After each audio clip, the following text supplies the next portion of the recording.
God's go signal. Sa ilang mga restaurant ay may buzzer na binibigay ang crew sa customers. Kapag umilaw at tumunog na ang buzzer, iyon ang signal para sa customers na they can claim their order or they can have a table. The buzzer was invented for the convenience of those who are waiting for their turn. Tuwing may season of waiting sa ating buhay, siguro mag-agree kayo na lahat tayo ay naghihintay ng go signal kay Lord kung kailan ang season finale. Wala mang buzzer na binibigay si Lord, but He will surely notify us that our waiting has finally come to an end. In the story of Noah, noong iniutos ni Lord na gumawa siya ng ark, mahabang season of waiting ang pinagdaanan niya. Imagine that the Lord commanded him to work on an assignment that seemed weird to people, but Noah worked on it anyway.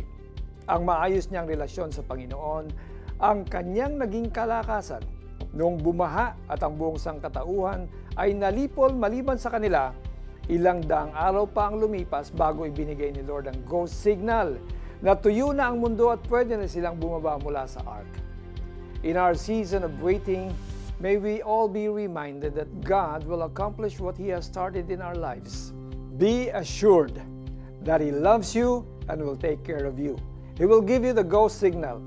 Malalaman mong it's His will kapag may kapayapaan ka sa puso, ang mga nangyayari ay naaayon sa Kanyang salita at alam mong hindi mo minanipula ang sitwasyon. Like Noah, let's keep our hearts attentive to God's voice. His promises are there to be fulfilled, and it's always just a matter of time. Keep believing. Let's pray. Lord, thank you for every great promise that you have for me. Give me the grace to patiently wait for your go signal. Help me to recognize every good thing that you are doing in my life. In Jesus' name I pray, Amen. When was the last time that you recognized God's go signal? Find time to reflect on every answer He has provided for you. Nang ika-27 araw, ng ikalawang buwan, tuyong-tuyo na ang lupa.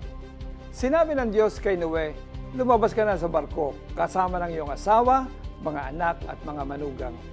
Genesis chapter 8, verses 14 through 16.